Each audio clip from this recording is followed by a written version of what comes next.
have asked me to do a size comparison between Diesel Eater versus the Sears Dragster. So here it is. I'm going to walk around with the camera. Right now, the Diesel Eater is on 26-inch rear tires. The Sears is on 25-ish rear tires. The front tires on Diesel Eater are 15s, and the front tires on the Sears are 13s. Now, Diesel Eater at this point probably weighs less than the Sears does because it's a stamped frame and made a lot thinner. And also because the rear end is out of a more modern tractor instead of the old school Sears Suburban style. Now the other thing is, a lot of people have asked about the sitting height difference. So if I sit in here and I'm down like I race, my head height is at about where my hip would be up on Diesel Eater. So it's a much more compact unit. I learned a lot in this build, and we incorporated tons of that knowledge into this. Now, to do it over again, I probably would have actually extended the Sears by probably another 4 inches or so to get the weight out just a little further with the front tires. That is something I did not learn until we were actually racing this year, that I actually still needed more weight in the front. Now, as it is right now, I'm going to grab the camera, we're going to talk about a few things, and then we're going to show you some race video. The great thing is, I won some races. The bad thing is, I lost some races. At the end of the day, we were only punching this to 4,800 RPM, and the reason being, well, I'll let this piece of video explain it.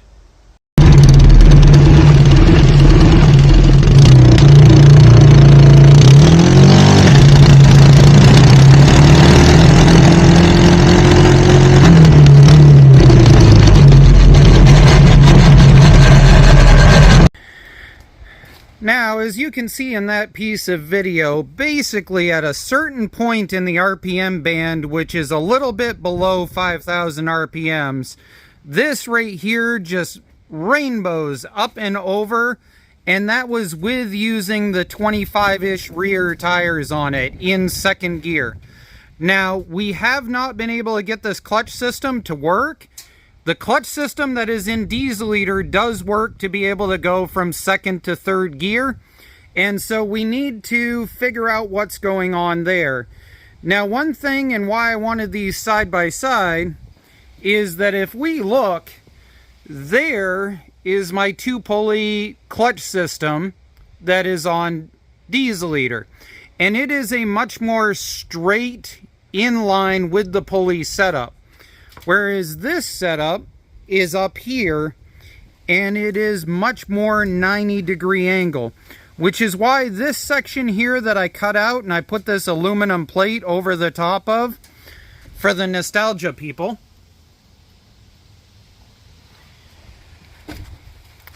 this aluminum plate is here because what I am expecting, and why I went this far with it, is I'm expecting to have to come out of this pulley and to make a piece in here that the belt runs inside of once I get this lowered down so that this is more in this area. We covered that in the last video, but I hadn't been able to actually catch it on camera, what was happening, so that people could visually see.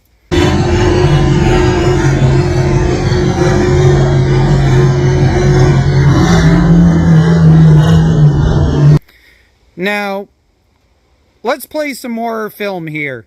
So we got our first race that you guys saw, and I'll play the actual race footage.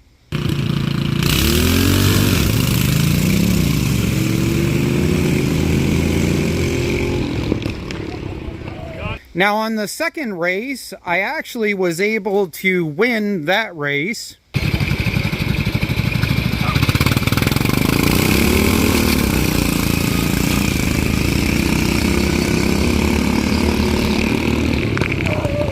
In the Farley.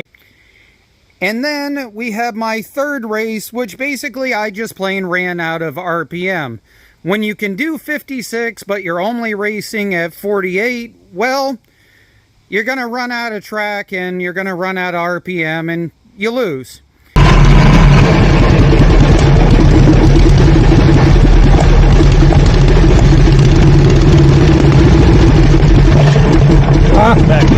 Yeah, back me up. Oh, hold up. Okay, back me up.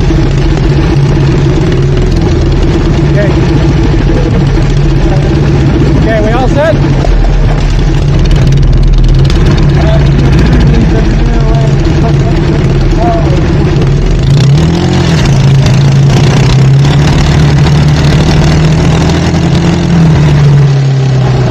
Now then, we did some exhibition races versus my friend Nick, and he had a really interesting machine that he was racing. So here's an interview with Nick about his machine.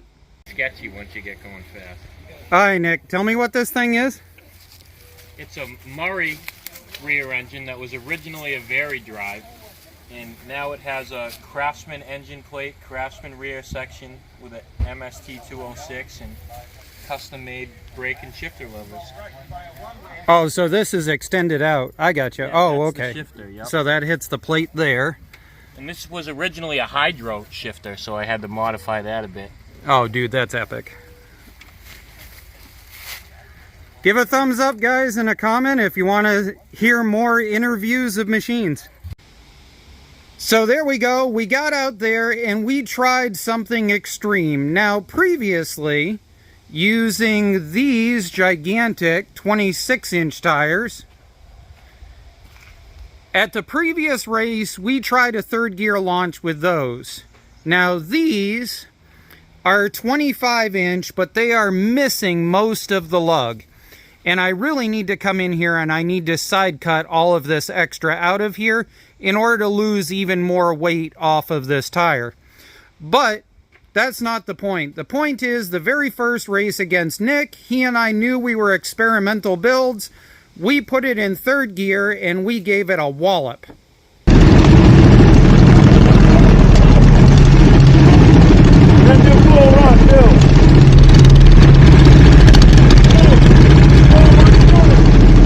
All the way to the end. Yep.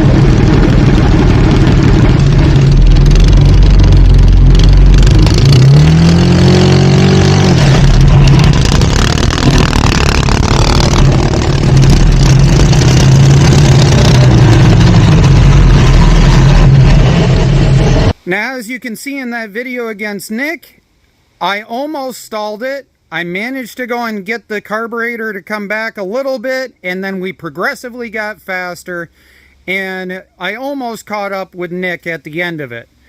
Now, on the next race, we launched in second gear like we usually do, and we pinned it to 4,800 RPM. I'm still in.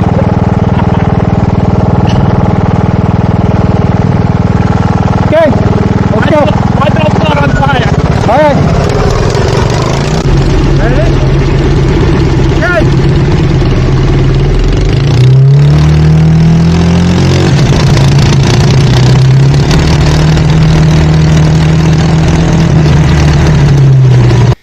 Now, as you can see, that race went pretty decent in my favor. So at this point, we know that this belt is pretty well toast. We actually had to change belts in between races.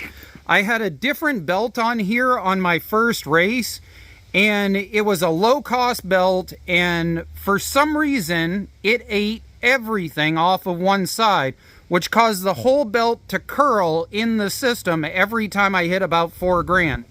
So if we look at this belt, we've got even wear, and we have even wear. So that tells me that it's not the belt system that was the problem. Something with that belt itself was defective right straight out of package. So anyways, we know that we're on the last race of the day. So we take it and we pin it as high as we dare to, up to about 52. Alright, here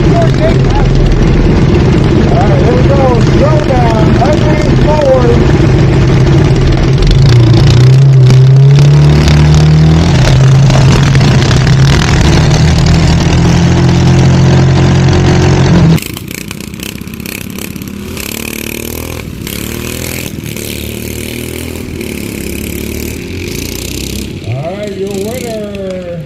Neil Greenleaf in the near lane. Now, to finish out, we ended up not going one tech inspection in this race. We ended up having 2 tech inspections for this race.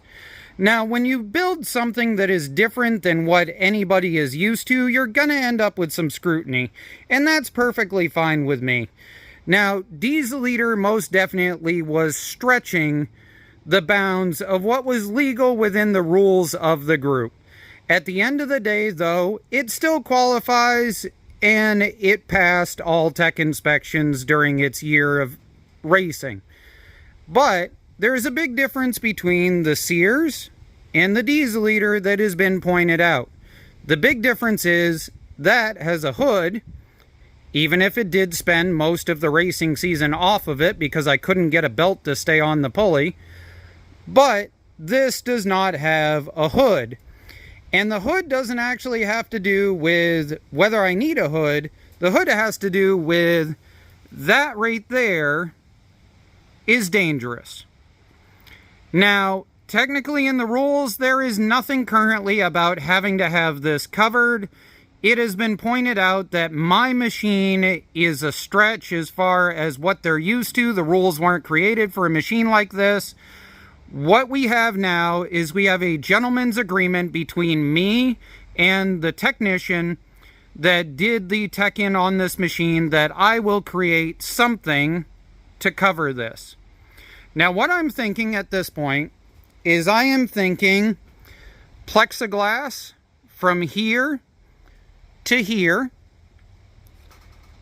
and then on the outside, something like an aluminum slide-in plate, maybe something that drops in, maybe a piece of plexiglass that drops in, something along those lines. The other in the background talk about this is whether me not having a hood gives me some sort of weight advantage. So, in the interest of that curiosity, we're going to unbolt this, and we're going to grab a standard Craftsman's hood, like what most of the other racers run, and we're going to find out what the weight difference really is, including the 1 gram Furby. Let's set ourselves a baseline. So me, no hoods in hand.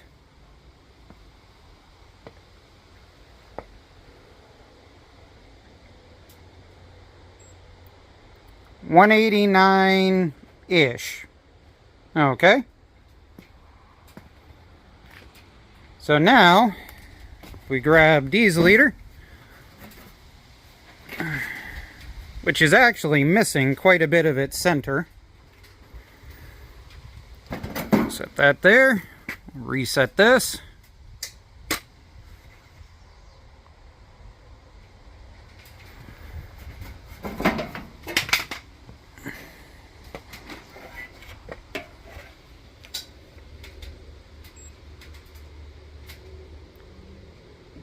£200 even. Okay. Here we go. Solid aluminum grill.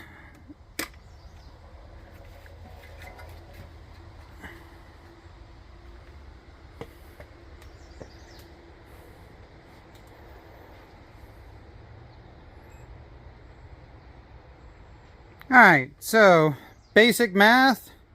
This is 1.5 pounds lighter than that, with a little bit cut out of it. Does 1.5 pounds really make that big of a difference? Maybe it does. But by the time I add a piece of plexiglass from here to here so that I can still see my belt, and I add a piece of channel there, and I add a piece of channel there, and I add a piece of aluminum that slides in here, I'm pretty sure I'll make up that 1.5 pounds. Well, we'll end this video with both of these having their tops off. I think that's a good way to do it. I don't know as I'm going to race this at the Union Fair unless I can figure out the shifting situation, which is why I have the two of these side by side so that I can compare notes from this one where the shifter does work to this one where the clutching system doesn't work. Otherwise than that, thank you for your support, and we appreciate you.